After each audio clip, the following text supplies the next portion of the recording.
Hey guys, what's up? Welcome back to the classroom. It's Mr. Low, and today we are going to continue on the part 2 of the lecture series on forces. Alright, so let's get right into it. In this lesson, we are going to learn about what are the effects forces can have on everyday objects. Yeah, so in particular, for instance, it can change the motion of your body. It can also change the shape of a body, so on and so forth. Okay, we're also going to learn about what is speed. All right, the definition of speed is distance traveled per unit time. You might be familiar with it. In this chapter, we're going to do some calculations. We're going to do some algebra on it. Okay, let's take a look. So first of all, if you have seen a car crash test, basically the whole idea is that when companies manufacture cars, they need to ensure the safety mechanism, right, to see whether this car is safe enough. But clearly, I mean, looking at the car in the diagram is not doing super well.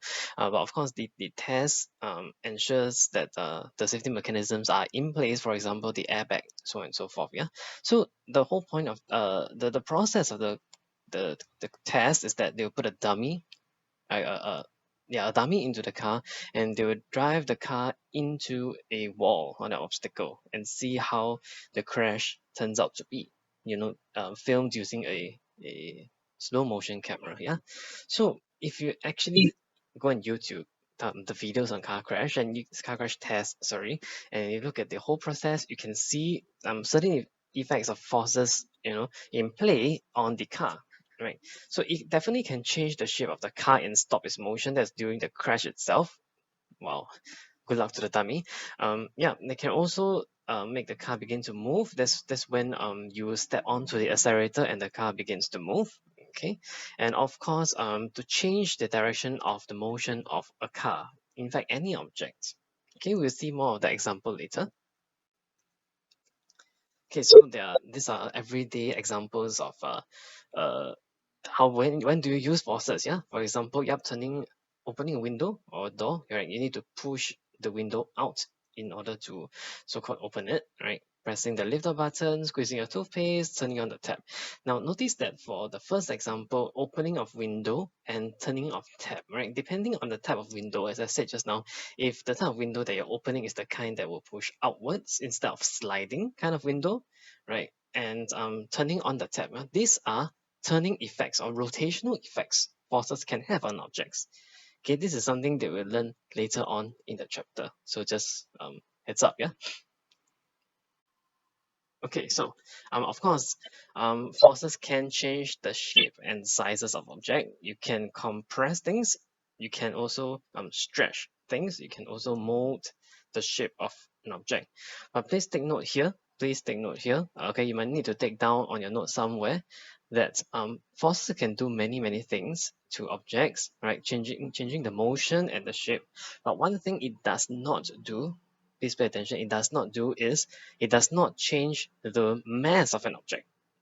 No matter how I compress or no matter how I stretch a piece of dough, for example, right, those used to make bread or pizza, um, it does not change the mass unless I literally rip a chunk off the dough, which is another story altogether. All right. So I repeat myself again: forces do not rather change the mass of an object. All right.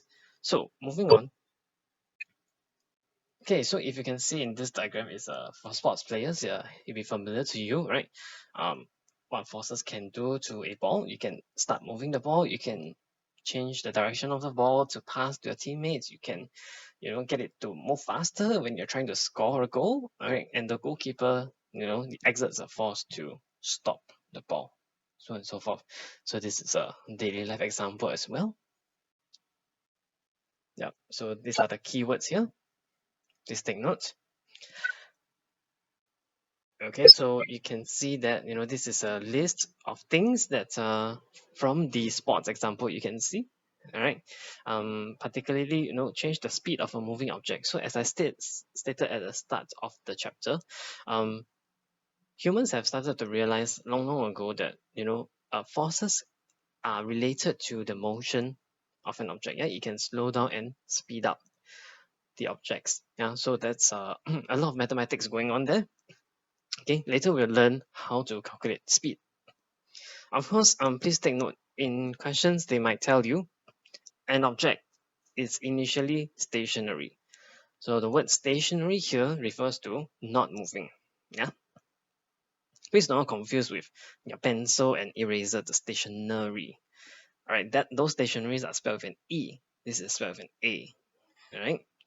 Okay, moving on. Aha. In popular culture, if you're familiar with the Star Wars franchise, is a franchise that I'm a big fan of. Okay. So for those who are not familiar, it's fine. If you can see in the picture on the right hand side, okay, you see two guys. Okay, the guy on the left is exerting what we call a force push on the victim on the right hand side. Okay, so in the movie, the Force is a special magical ability that Force users can have, right? You can do many things with the Force, so called, right? One thing is to push, exert a push someone without touching them. Okay, so you can see that this guy is being pushed far away with a huge amount of force, right? So one question we can ask is this so-called force, this magical force, is it a contact or non-contact force? If this thing is a real thing, well, as you can see in the diagram, there's no contact between the force user and its victim. So therefore, this force, if it's a real thing, it is a non-contact force. Okay, now we're gonna watch a short video from the movie itself. Okay, it's a battle between Master Yoda and the evil Count Dooku.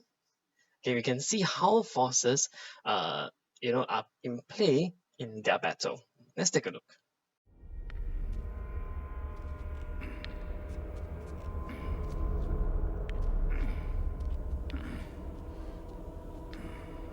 Master Yoda, Count Dooku. you have interfered with our affairs for the last time.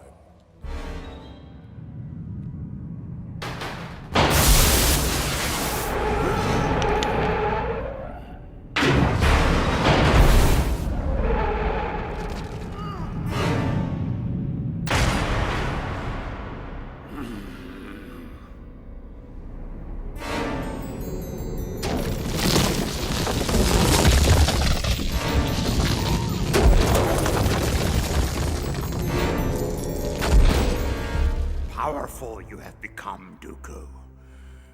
The dark side I sense in you.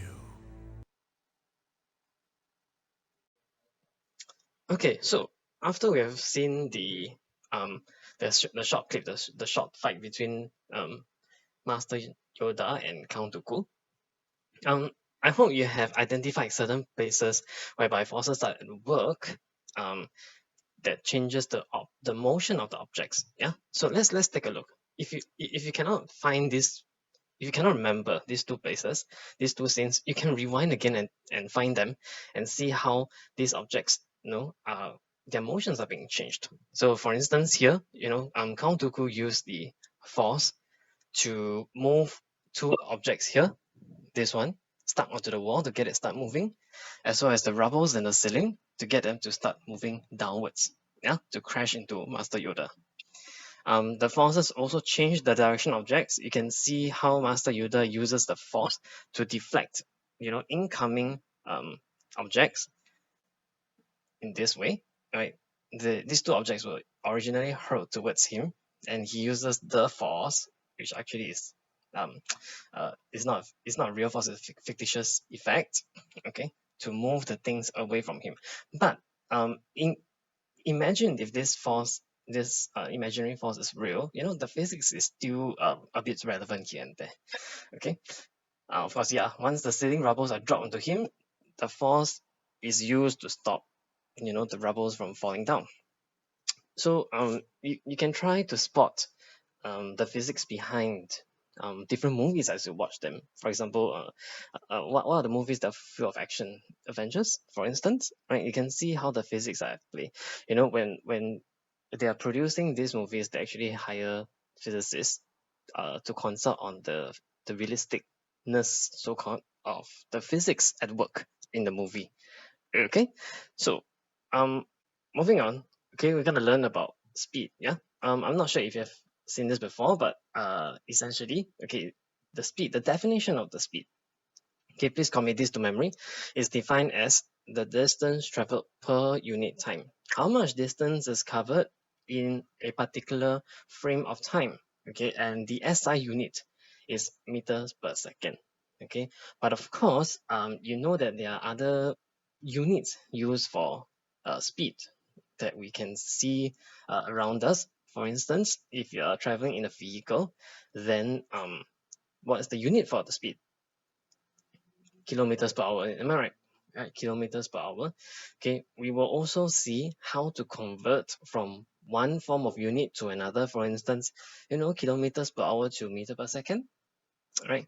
Of course, if you go to the States or I'm not sure, I think Canada, right, you might see units like miles per hour. Right, they don't use meters, they don't use kilometers, they use miles uh, for units of length. Yeah. Okay, so meter per second, this unit literally tells us if my speed is 1 meter per second, it literally tells us I'm traveling at 1 meter every 1 second. Okay, 1 meter every 1 second. That's 1 meter per second. Okay, so this is the familiar formula. You might have recalled the triangle that you learned in primary school. Okay, we must do away with that because we are more intelligent than that. Okay, you're better at algebra than that. So yeah, speed S equals to distance D over time taken T. Okay, so depends on the units that the question requires you to calculate speed in, typically meters per second. You must take note of the units of the distance and the time given in the question. Okay, so in this case, the ball travels a distance of 12 meters within a time frame of 2 seconds.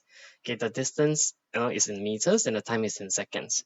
So of course, we expect the speed to be calculated in meter per second. So simple, 6.0. Of course, the 0.0 is a reflection of the two significant figures from the distance, right? Distance 12 is 2 sig fig. Okay, moving on. Okay, a man crosses a road 8 meters wide in 4 seconds, calculate the speed. So this is quite simple, right? It is recommended that you actually write down the information in the as shown in the first line. D equals to 8, T equals to 4. All right.